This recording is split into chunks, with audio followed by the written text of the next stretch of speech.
সারা বাংলাদেশের দায়িত্ব নিবি, এই দেশটা কত সুন্দর হয়ে যাবে, তাই না? আব্বা দেখেন আব্বা, একদিন প্রতিটা ঘরে ঘরে মাশরাফি জন্মাবে আব্বা। ইনশাআল্লাহ। আমাকে বস থাকবো। আমি নিজে তো মাশরাফি, রশিদ তো মাশরাফি। সবাই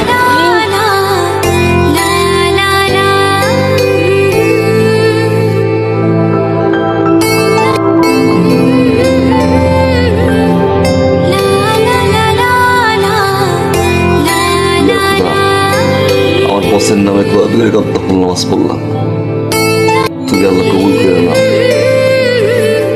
আল্লাহ মন দিয়ে তোমার কাছে একটা জিনিস চাই। আমার বস আল্লাহ, আমার বস বারবার ইনজুরি হয় আল্লাহ।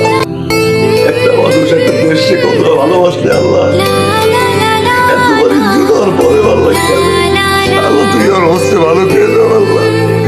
আল্লাহ তুমি আমার বসে ভালো করে দাও আল্লাহ। তুমি আমার বসে আর কোনো বিপদ দিও না আল্লাহ।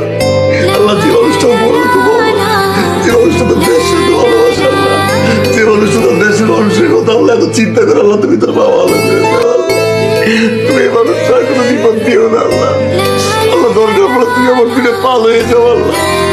তারপর তুমি আমার বসে ভাব করে দাও আল্লাহ। আমার বসে আর তুমি কোনো বিপদ দিও না আল্লাহ। আল্লাহ কষ্ট করে বল করে তুমি সহ্য করতে পারি না আল্লাহ। আল্লাহ তুমি আমার বসে ভালো করে দাও আল্লাহ। তুমি আমার বসে ভালো করে দাও আল্লাহ।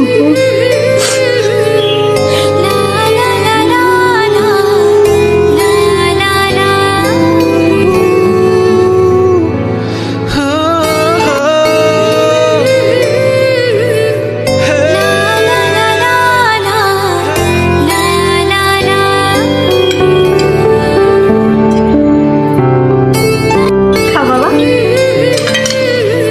কেমন হয়েছে বাবা? এই ডিমটা নাও, ডিমটা খাও। না না, আর দিস না, আমার পেট ভরে গেছে, আর খেতে পারবো না। খেতে বসলে তোমার যত বাহানা, তাই না? মা থাকলে বুঝতাম না। ডিমটা নাও, চুপচাপ খেয়ে উঠবা। আমি দাঁড়ায় আছি, খাও। বাবা, খেতে বললাম না?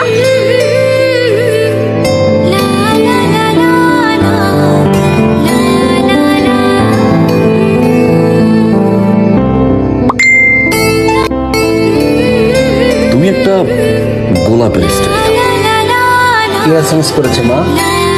বাবা, ওই যে মোবাইল কোম্পানি থেকে সারা দিন SMS করে, 300 টাকায় 3 GB টাকা। ভালো লাগে না? না না, তুমি শেষ করো।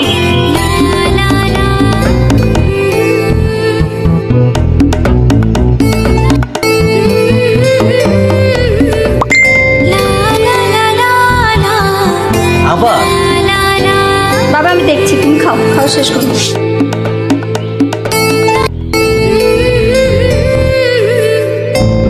তুমি একটা সাদা বল কুলফি খাবা?